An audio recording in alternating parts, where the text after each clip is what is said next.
Yo YouTube, j'espère que tout se passe bien pour vous en ce moment et aujourd'hui je vais vous présenter le tapis de souris Falcon de la marque allemande Nifter. D'entrée de jeu, je vais vous indiquer qu'il est très similaire au Vanzer Ice que j'ai déjà review par 2 fois. Je vais donc surtout vous le présenter plutôt que vraiment le parcourir dans les détails histoire de faire une vidéo pour remercier la marque. Cette marque semble donc assez récente mais elle propose déjà pas mal de choses axées sur le gaming. Que ce soit différents tapis de souris, un clavier hot swap, des sets de keycaps ou encore des grips pour des souris, ainsi que d'ailleurs une souris sans fil.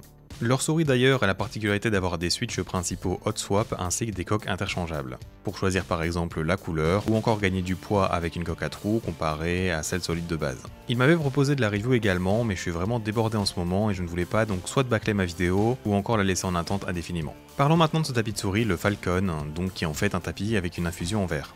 Mais avant cela, je t'invite à t'abonner à ma chaîne si ce n'est pas déjà fait, ainsi que pourquoi pas activer la cloche de notification pour être averti de chacune de mes nouvelles sorties vidéo. Bien, le Nifpad Falcon est donc un tapis vraiment très rapide, probablement l'un des plus rapides de ma collection de plus de 80 tapis de souris. Il pourrait par exemple être une alternative à d'autres tapis que sont par exemple l'Artisan Shidenkai, le Glorious Ice ou encore le Wuxang 2. Les procédés utilisés pour avoir ce type de surface ne sont pas les mêmes, mais je les mettrai quand même dans la même catégorie en tout cas.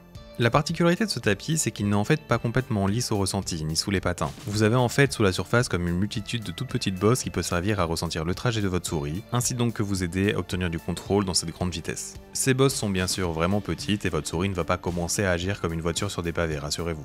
La glisse reste donc bien sûr homogène. Le tapis a donc peu de friction initiale, très peu de friction dynamique et une force d'arrêt très discrète. Le tapis est un peu mou qui vous permet en fait d'avoir un peu de cette force d'arrêt de cette manière, ce n'est donc pas une vraie patinoire. C'est d'ailleurs le genre de tapis qui pourrait être également une alternative à un Skypad ou un Pulsar Superglide qui sont des tapis en verre avec des prix élevés. Ce qui les différencie ici, au-delà du fait que le tapis ne soit pas solide, c'est que cette infusion en fait est très lisse et n'accroche pas du tout en fait sur la peau. Je dirais même en fait qu'elle permet à cette dernière d'accompagner la glisse de votre souris, ce qui est plutôt agréable. En parlant de cela, si vous voulez une expérience encore plus agréable justement, je vous conseille de jouer dessus avec des patins externes, comme les Corepad Pro, Tiger Ice ou encore les Ghost Glide Edge Runner car l'expérience est bien plus smooth que les patins blancs classiques de beaucoup de souris. J'ai donc trouvé en fait que la différence se ressentait plutôt fortement sur cette surface. Par contre, si vous voulez vraiment ne plus avoir aucun contrôle, vous pouvez par exemple utiliser des patins en verre comme ici sur ma Lanzu, ou des patins en saphir, ou encore en céramique comme ici sur ma TS. Mais je le conseille pas vraiment en fait pour jouer sérieusement et je ne sais pas si cela en fait usera plus vite la surface ou non. Associer en fait ce genre de patin et ce tapis est vraiment un combo des plus rapides en fait que je puisse faire. Et pour finir d'ailleurs, on sait que la durabilité de cette surface est plutôt longue, ce qui est rassurant surtout pour une alternative à ces tapis en verre qui peuvent être éternels. D'ailleurs, ce tapis est facilement nettoyable car en fait il y a une petite lingette en microfibre qui est fournie avec. Ce qui permet en fait d'avoir tout le temps la même glisse car il vous suffira en fait d'humidifier ce tissu et frotter le tapis avec de temps à autre.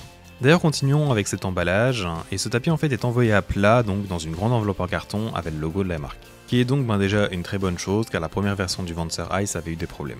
Il est aussi accompagné d'un papier glacé recouvrant sa surface pour la protéger durant le transport. Ce tapis a des dimensions de 48 cm sur 40 cm qui est une taille ok et il est plutôt épais du haut de ses 4 mm. On sent d'ailleurs qu'il fait un certain poids ce qui aidera donc aussi à l'adhérence de la base en caoutchouc. Et je n'ai pas eu de problème de mouvement en jeu. La couture de ses bords est plutôt bonne pour cette surface j'imagine, plutôt fine et molle mais un poil au-dessus de la surface de glisse.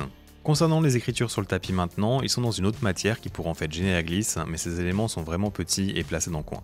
Pour son prix maintenant, il est de 45€ sans frais de port et personnellement je trouve cela un poil cher sachant en fait qu'on peut trouver le Vanzer Ice en 50 sur 50 cm pour le même prix. Dans son ensemble cependant, c'est un bon tapis vraiment très original si vous recherchez en fait ce genre de choses. Il peut être aussi un très bon performeur si vous êtes adepte de ce genre de vitesse et c'est un tapis en fait très fun également.